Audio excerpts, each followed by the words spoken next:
So again, I want to thank the TAC for letting us present today, and I want to thank everyone for joining us to learn about Everett's ADA transition plan for the public right-of-way. Everett Public Works is working diligently to make pedestrian facilities in the public right-of-way accessible to everyone. I'm excited to have the opportunity to tell you about the work we have done and the work that we are planning. The Americans with Disabilities Act, which was enacted on July 26, 1990, provides comprehensive civil rights protection to people with disabilities in the areas of employment, state and local government services, access to public accommodations, transportation, and telecommunications. The ADA was passed as companion civil rights legislation to the Civil Rights Act of 1964 and Section 504 of the Rehabilitation Act of 1973. Title II of the ADA, which applies to public transportation, state and local government services, requires these agencies to ensure that all their programs, services, and facilities are accessible to individuals with disabilities. Under the provisions of Title II of the ADA, designing and constructing facilities that are not accessible by people with disabilities constitutes discrimination. Accessibility standards apply to all facilities, streets, roads, sidewalks, and or other areas meant for public use that were built before and after 1990. Public entities having responsibility for or authority over these facilities are required to develop an ADA transition plan to make their facilities accessible to people with disabilities. So why should the ADA matter to you? First and foremost, it's the right thing to do. Second, it's the law. Third, anyone can experience a disability, whether lasting or temporary, such as a broken leg. According to the US Census Bureau, at a national level, 21.3% of Americans over the age of 15 have a lasting disability. On a local level, Everett is the 7th largest city in Washington state with a population of around 112,000 people. 12.5% of Everett citizens under the age of 65 have a lasting disability. So before I continue in the presentation, I just want to define a few terms that I will be using regularly during the presentation. There is the right-of-way, which is land acquired or dedicated for public roads and streets. There are pedestrian facilities intended for pedestrian travel, such as sidewalks, curb ramps, crosswalks, pedestrian signals, and shared paths. And then a barrier is something that prevents unhindered travel along pedestrian facilities. The elements of an ADA transition plan an ADA transition plan is intended to provide a framework for the continuous improvement of city facilities to ensure accessibility for people with disabilities. There are 4 key requirements of an ADA transition plan. Identify physical barriers in pedestrian facilities that limit accessibility for individuals with disabilities. Describe in detail the methods that will be used to make the pedestrian facilities accessible.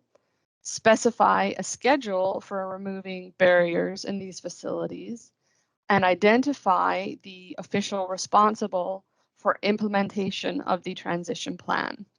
Most importantly, an ADA transition plan solicits and incorporates public feedback. There are many types of barriers in pedestrian facilities. Pedestrian barriers can include cracked or uneven sidewalks, obstructions in the sidewalks, such as utility poles or overgrown vegetation that prevent unhindered travel along the pedestrian access route, intersections where the curb ramp is missing or doesn't meet current ADA standards, existing pedestrian signals where the push button is missing, it's not accessible, or it's not audible. Now, this list is not comprehensive and is only intended to describe a few examples of the barriers that a pedestrian can encounter. In the next few slides, I'm going to show you photos of barriers in pedestrian facilities within Everett's right-of-way, as well as some examples where the city of Everett has removed these barriers. So these photos show examples of sidewalk barriers in pedestrian facilities. The photo on the left shows cracked and uneven sidewalk located at Baker Avenue and 15th Street. The photo on the right shows the corner of Evergreen Way and East Casino Road. Now, this is an example of a utility pole and traffic signal obstructing the sidewalk, as well as a curb ramp that doesn't meet current ADA standards. The photo on the left is an example, again, of a cracked and uneven sidewalk with overgrown vegetation at Wetmore Avenue and 22nd Street. The photo on the right is an example of a traffic signal obstructing the sidewalk at 52nd Street Southeast and Colby Avenue. These photos show sidewalk that is even and free from obstruction in the pedestrian access route. The photo on the left is located at Rucker Avenue and Hewitt Avenue. The photo on the right is located at Hoyt and California Street. These photos show curb ramp barriers. The photo on the left, located at Hoyt Avenue and 41st Street, shows an intersection where the curb ramp is missing. Now, this photo was taken in 2016. The photo on the right, located at Olympic Boulevard and Mukilteo Boulevard, shows an intersection where one of the curb ramps is missing and the other curb ramp doesn't meet current ADA standards. Pedestrians would have to travel in the vehicle lane on both streets to cross Olympic Boulevard at the left of the photo.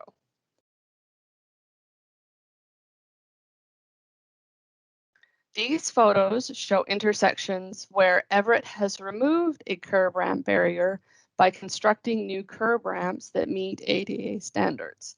The photo on the left is the same intersection as the previous slide. It's located at Hoyt Avenue and 41st Street, and that was taken this year. So we have upgraded this intersection to include ADA accessible curb ramps. The photo on the right is located at Hoyt Avenue and Wall Street. These photos show existing pedestrian push buttons that do not meet current ADA standards.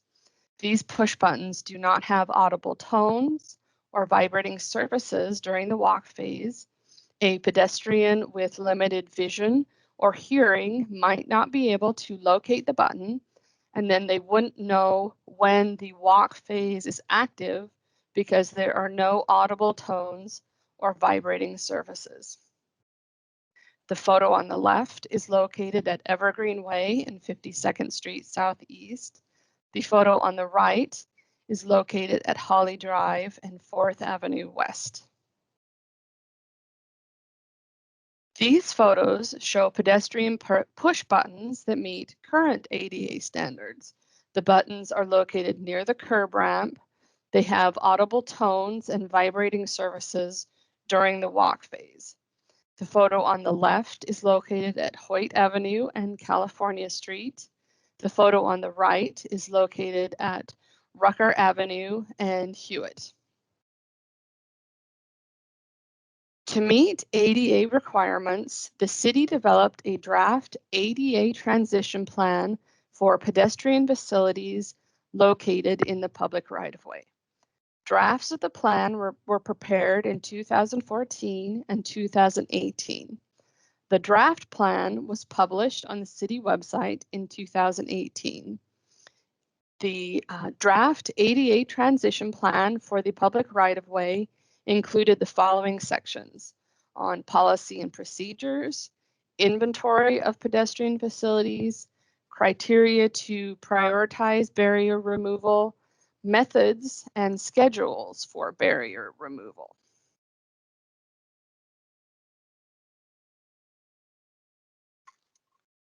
The section on policy and procedures defines the requirements for the transition plan.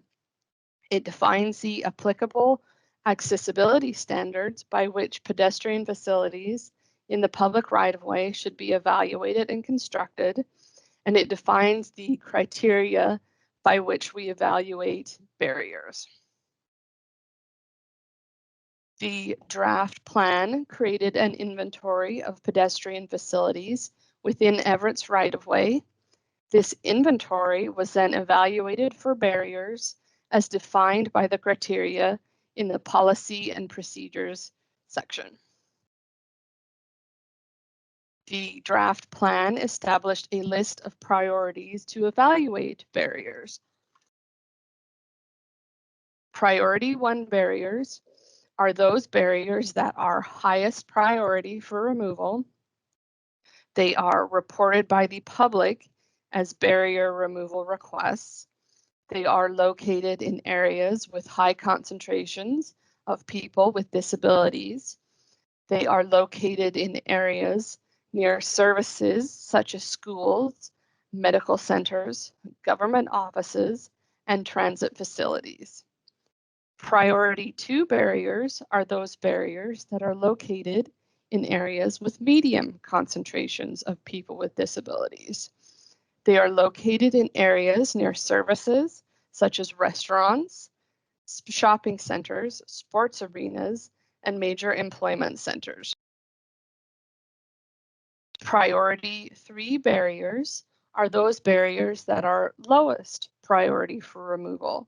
They are located in areas with lower concentrations of people with disabilities, in areas near industrial and manufacturing centers, and all other areas within Everett.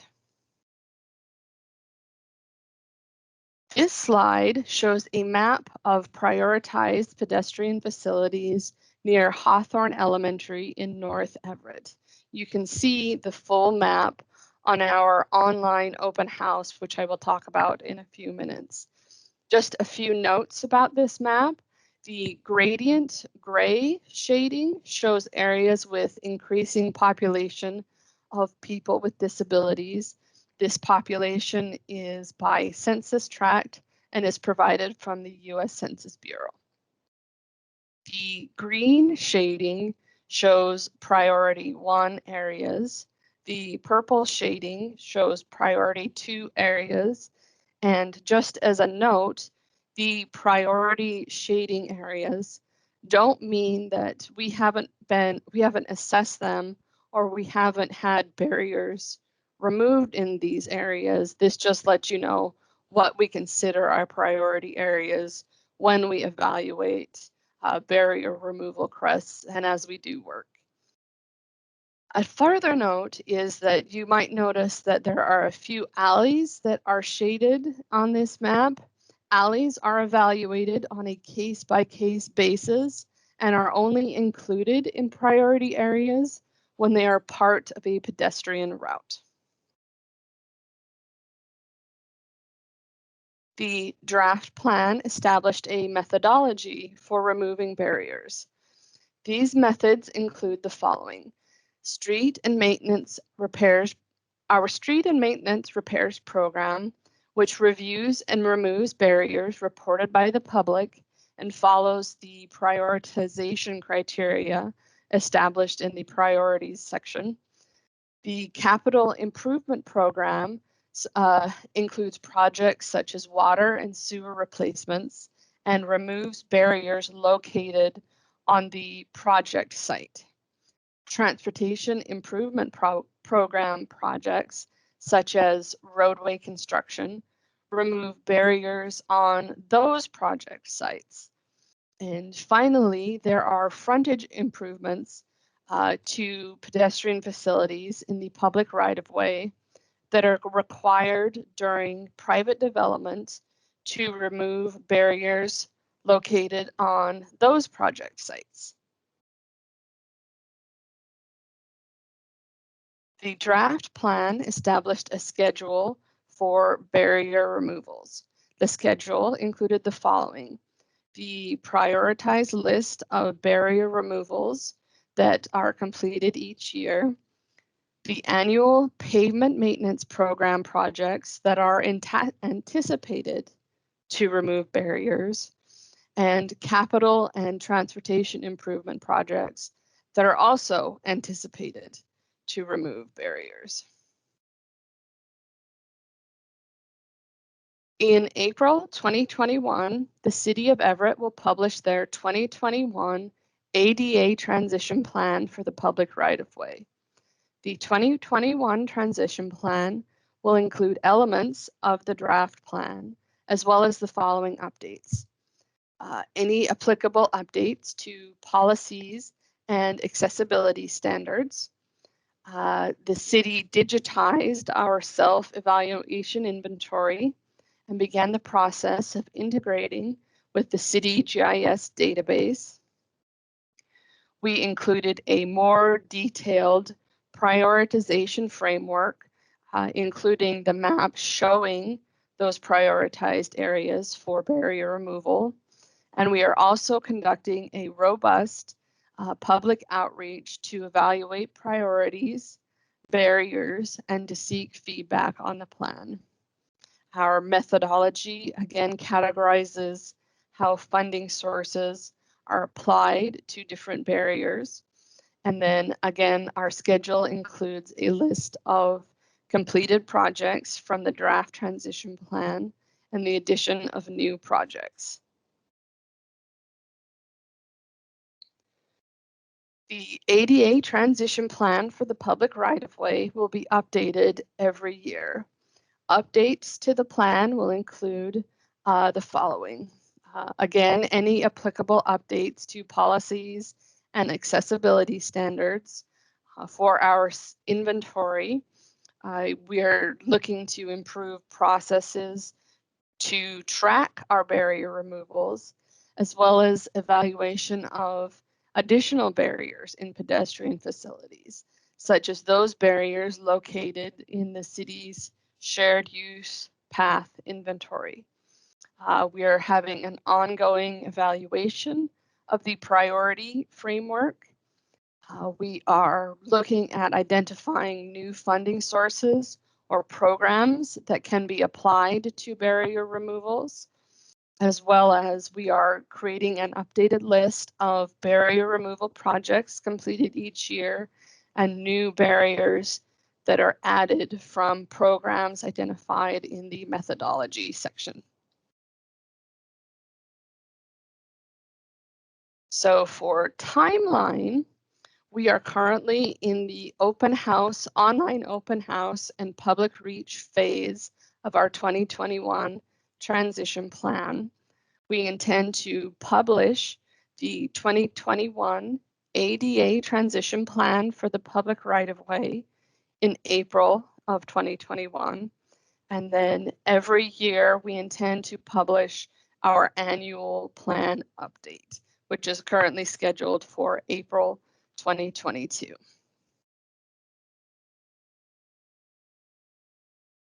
As again, I mentioned we are in the public outreach phase.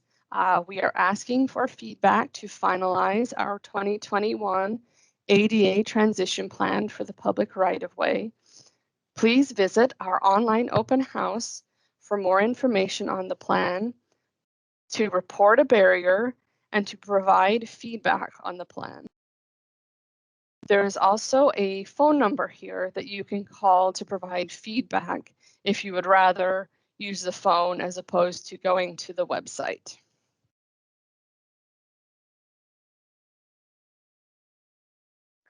I'd like to read this quote from George H.W. Bush, who was president when the ADA was signed into law in 1990. Now, he gave this quote in July 2010 on the 20th anniversary of the ADA. There is no place in our society for prejudice of any kind. Yet it was not that long ago when Americans with disabilities were often not given equal rights and opportunities. Whether the cause was ignorance or indifference, it was not acceptable. We can all take pride in how much the ADA has accomplished, yet there is always more to be done, which is why it's good not only to celebrate our successes, but to look forward at what still must be done. As long as we never forget that every life is a miracle and each person has something to contribute, we will finish the job. I want to thank the Public Works ADA Transition Plan Committee.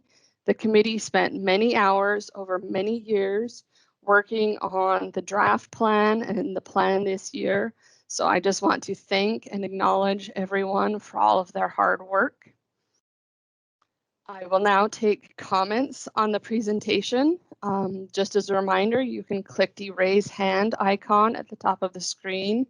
When called upon, please give your full name and address before continuing. And you can also type your comments into the chat box, and I will read those out. So Corey, do we have any comments?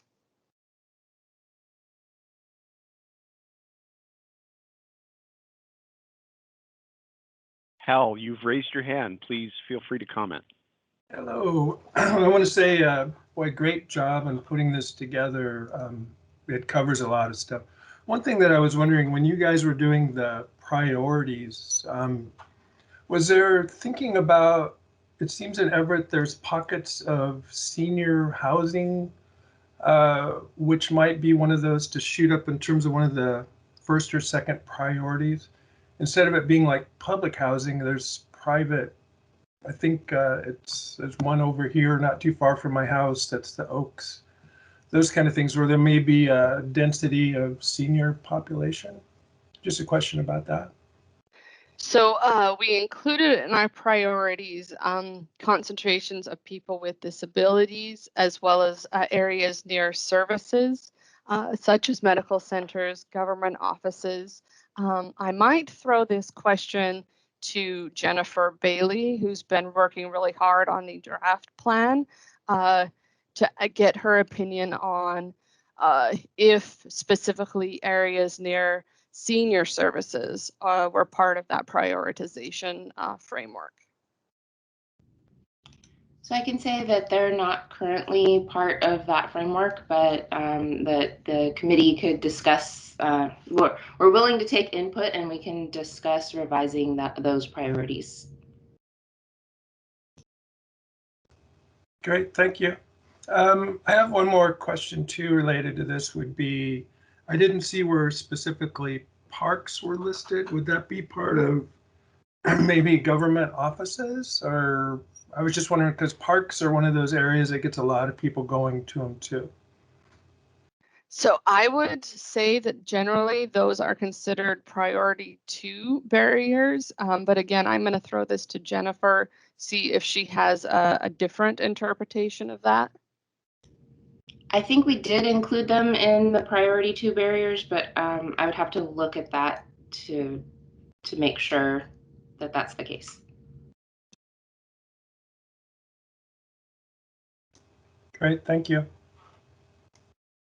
Hal, was your question about whether or not this plan included parks, or was your question the access to parks? It would be the access to parks.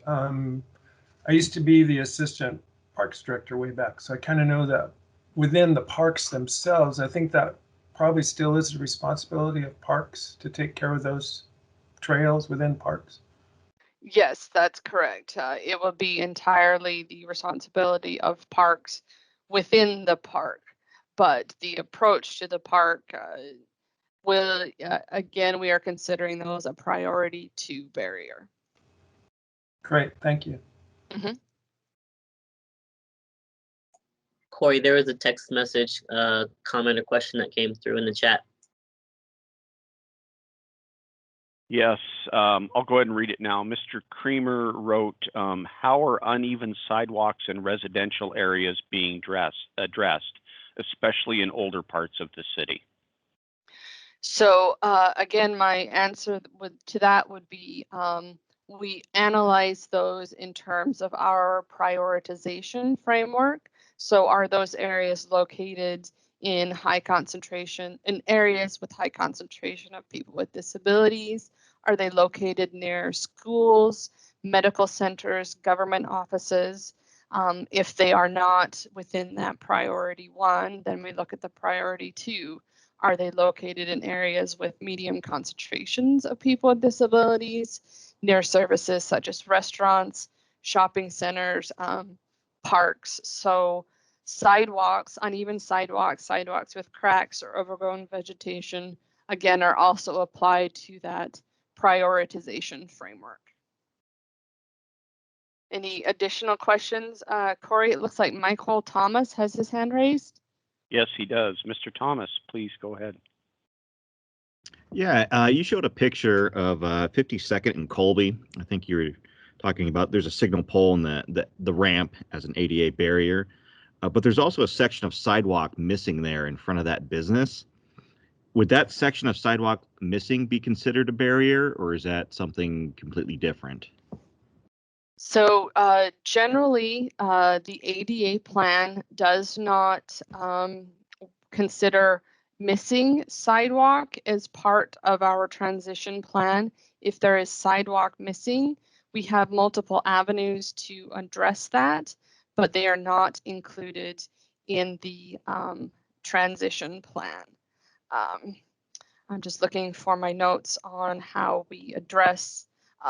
Generally, when we do a roadway construction plan, we will analyze ways that we can, or roadway construction project, we will analyze ways that we can build new sidewalk, but actually including missing sidewalk in the ADA transition plan, that's not something that we do. We address that through other means. Corey, do you have any other thoughts on that question? I do, yeah. I would also say that as a pedestrian, I feel like missing sidewalks are a barrier, but I understand that the scope of this has to be somewhat limited. Christina, I thought you did a great job, great presentation. It's clear that a lot of thought and effort went into this plan, and it's very clear and methodical, and so it makes a lot of sense.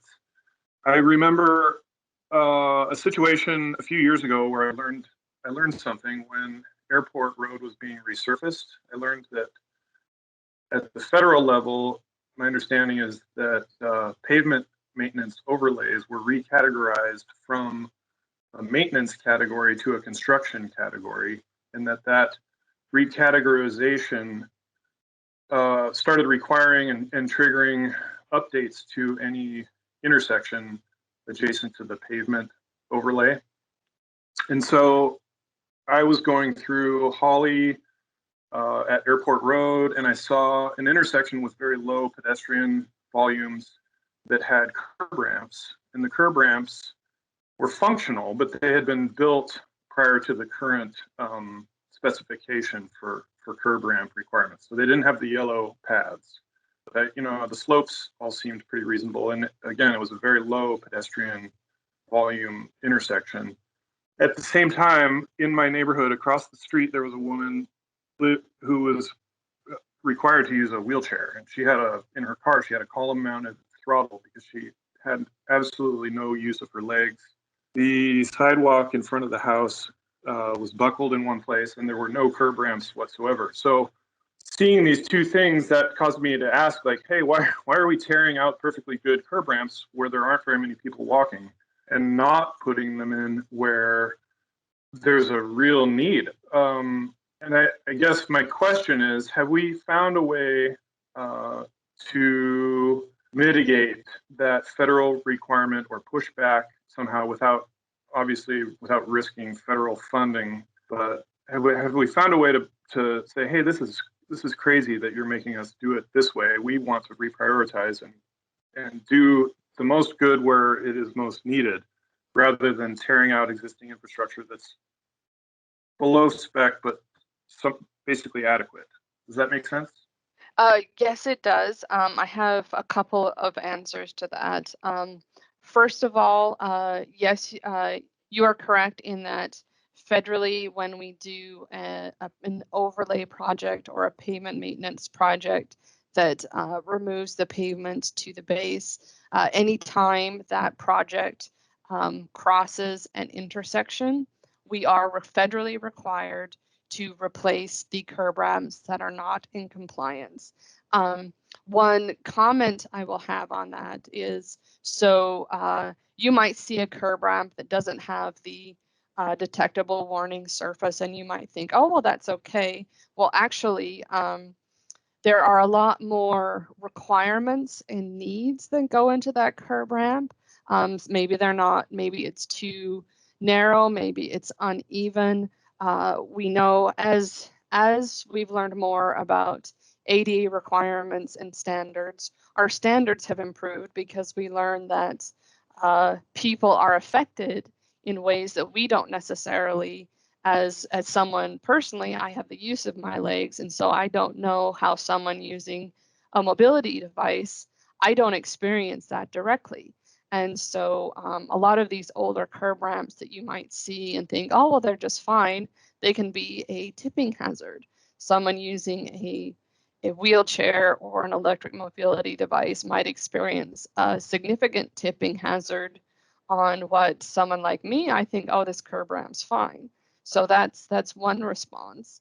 My second response is that this person that you mentioned who has a significant need, if there's not curb ramps along a route that he or she, I forget if you mentioned it was a she, they, on the route that they normally take, they can fill out a service request. They can contact the ADA compliance team and let us know, hey, I have this specific need.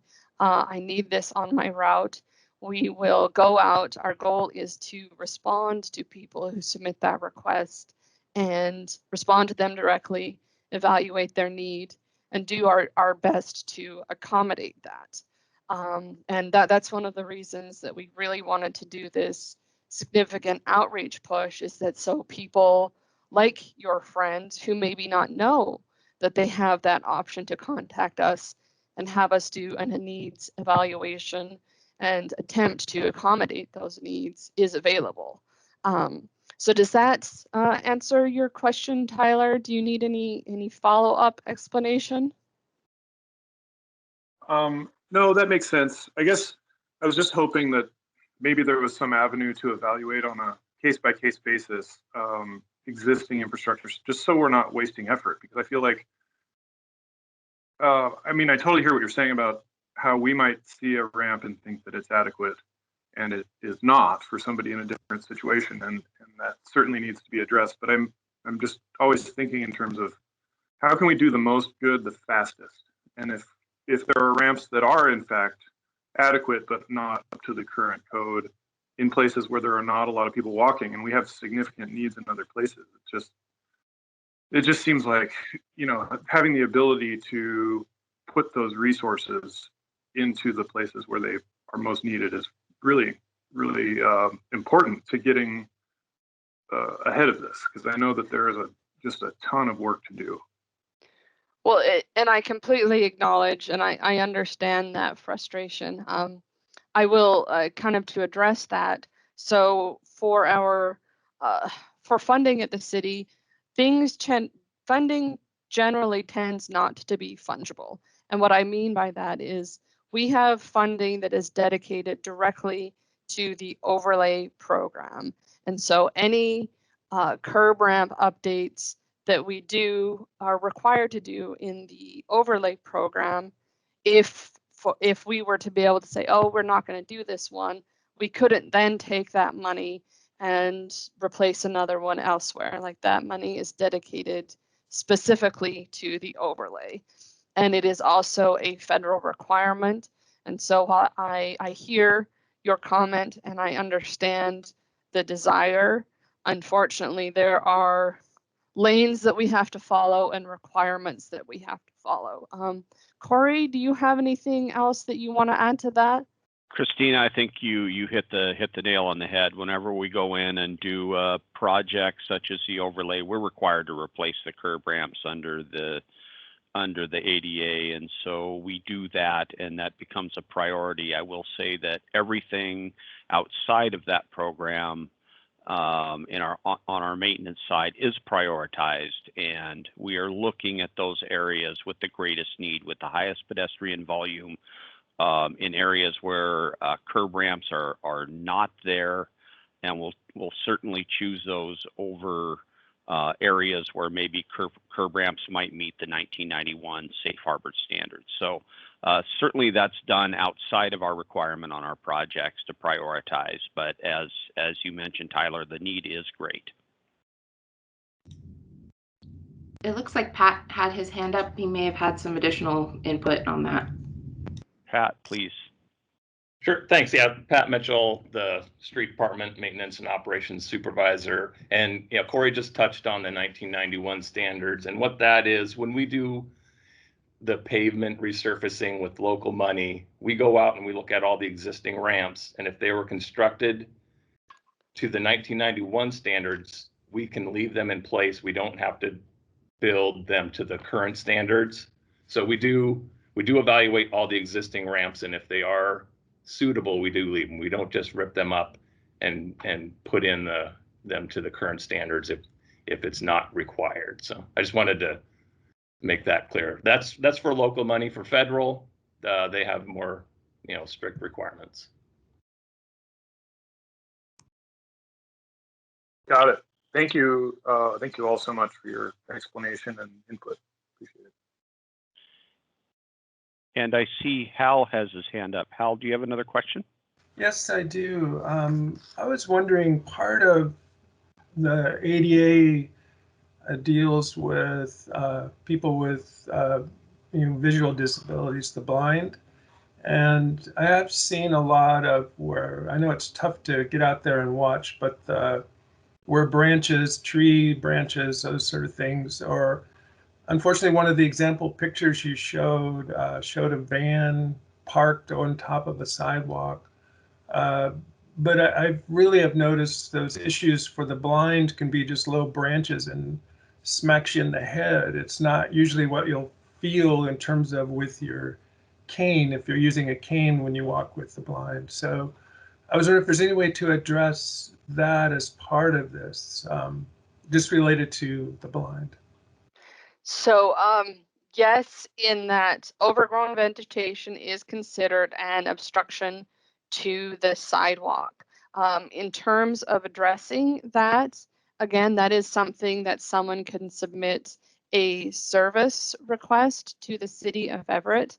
And then I'm actually going to let Pat Mitchell address how we look at that when we receive a service request that is specifically related to maybe vegetation on the sidewalk. Do you have any comments on that, Pat? Yeah, all vegetation service requests come through the Public Works dispatch. A lot of times they're sent to, most of the time they're sent to us in the street department. We'll have a crew go out and take a look, and we will mail a letter or deliver a door hanger to the property owner that shows the requirements for vegetation maintenance. And we'll go through a process of sending letters and mailing letters, and if they don't comply within a reasonable amount of time, then it is sent to code enforcement to they can start open a case for it. And in some cases, the street department will remove vegetation. Sometimes it's if the property owner agrees and it's easy enough for our guys, if it's just a limb or something, but our process is to notify the property owner of their requirements and get them to do it. And I think the most important element of that is that their first step is to notify us, and then we'll have that conversation. I'm sorry, Corey, were you going to say something? I just wanted to point out that Ryan Sass, Public Works Director, wrote something in chat. He did mention that safe harbor provisions of the 2010 ADA allow for ramps that don't meet current provisions, but did fully meet the 1991 standards, can be left in place until the alteration occurs. Overlay is considered an alteration, so federally funded overlay work still requires a replacement of those ramps. So that point of clarification. And I also have another question from Mr. Creamer. He says, how does Everett Sidewalk Replacement Program work with ADA Group to identify sidewalks that need to be repaired, replaced sooner than later? So again, if that's part of an ADA consideration, if we get, for example, a service request, again, our streets department will go out and do an evaluation. In terms specifically of sidewalk replacement, that is often part of our roadway construction projects, our transportation improvement projects. And so there are quite a few methods that we will use to address replacing sidewalks that are not compliant, that have cracks or that have problems with accessibility. So it's a question of what different methods we use. And a lot of the time it is our roadway construction projects. Tom, do you have any thoughts? Tom Hood, do you have any thoughts on how that works? Anything that I missed? No, not really. That's, we have, like you mentioned, the street department that does kind of spot replacement of sidewalk here and there based on what they see and based on service requests from citizens. And then certainly in our transportation improvement program with our capital projects, within our project limits, if we see something that's deficient, we absolutely take it out and replace it. Great, thank you, Tom. Any other questions, Corey? Hal, I see you have your hand up. Do you have a question? Yeah, I was just curious. I was looking through the document, or it's probably another city documents, is the criteria for when you paint crosswalks. Is it arterial and up? Is that sort of the basis? Corey, you are the channelization striping expert. I'm going to actually let you address this one. Absolutely. Good question, Hal. So crosswalks are installed based upon an engineering study here in Everett. We look at pedestrian volume and location and safety. There have been some studies previously that indicate that, placing a crosswalk in an inappropriate location can actually make an intersection less safe for pedestrians. So we look very closely at crosswalks on, say, for unrestricted vehicular movements. If there's no stop sign or yield sign, those aren't a good candidate for a crosswalk in and of itself. Might be a good candidate for an enhanced crosswalk with maybe some rectangular rapid flashing beacons or something like that. But all the crosswalks in the city are based upon an engineering study. We go out, we put up a camera and do a pedestrian count. We look at sight distance. We evaluate a number of things before we go in and mark a crosswalk, because the best crosswalk is one where drivers anticipate and expect to see a pedestrian, and a pedestrian expects to be seen by the drivers. So. Great, thank you. Unless there's any other questions, I think I'm going to let the rest of the committee continue. And again, thank you so much for letting me be here. I really am excited to be working on this, and I know that the ADA committee at the city is excited to be working on it too.